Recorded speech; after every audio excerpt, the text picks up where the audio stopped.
നമ്മൾ ഇന്നത്തെ കാഴ്ചകൾ തുടങ്ങുന്നത് ഇതാ ഇവിടെ നിന്നാണ് കേട്ടോ. അപ്പോൾ നമ്മൾ നിൽക്കുന്നത് തമിഴ്നാട്ടിലാണ്. തമിഴ്നാട്ടിലെ വെല്ലൂരിൽ ഒരു സുവർണ ക്ഷേത്രത്തിൻ്റെ മുൻപിലായിട്ടാണ് ഇപ്പോൾ നമ്മൾ നിൽക്കുന്നത്. ക്ഷേത്രം നമുക്ക് കാണാൻ കഴിയുന്നുണ്ട്.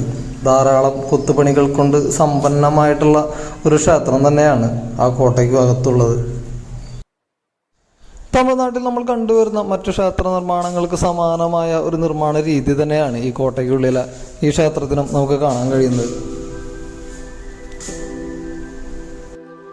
ക്ഷേത്രത്തിലെ പ്രധാന ഗോപുരം കടന്ന് നമ്മൾ അകത്തേക്ക് ചെല്ലുമ്പോൾ വീണ്ടും മറ്റൊരു ഗോപുരം കൂടിയുണ്ട്.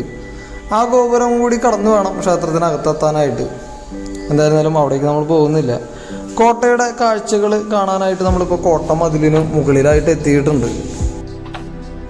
വിജയനഗര സാമ്രാജ്യത്തിലെ രാജാക്കന്മാരുടെ കാലഘട്ടത്തിലാണ് കരിങ്കല്ലിൽ തീർത്ത ഈ കോട്ട നിർമ്മിച്ചിട്ടുള്ളത്.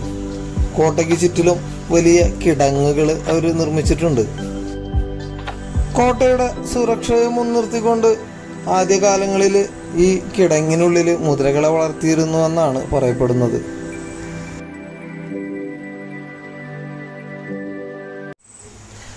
ആയിരത്തി 1560കളിൽ നിർമ്മിക്കപ്പെട്ട ഈ കോട്ട അതിനുശേഷം പലവട്ടം ആക്രമിക്കപ്പെടുകയും 1770കളിൽ ബ്രിട്ടീഷുകാർ ഏറ്റെടുക്കുകയും ചെയ്തിരുന്നു.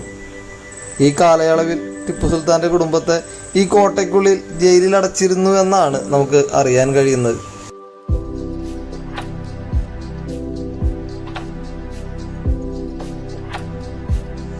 വളരെയേറെ ചരിത്ര പ്രാധാന്യമുള്ള ഈ കോട്ട അത്രമേൽ പ്രാധാന്യത്തോടെ തന്നെയാണ് ഇന്നും സംരക്ഷിക്കപ്പെടുന്നത്.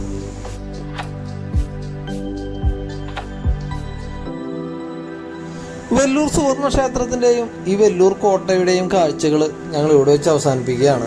ഈ വീഡിയോ നിങ്ങൾക്ക് ഇഷ്ടപ്പെട്ടിട്ടുണ്ടാകുമെന്ന് തന്നെയാണ് ഞങ്ങൾ കരുതുന്നത്. വ്യത്യസ്തമായ മറ്റൊരു വീഡിയോയുമായിട്ട് നമുക്ക് വീണ്ടും കണ്ടുമുട്ടാം.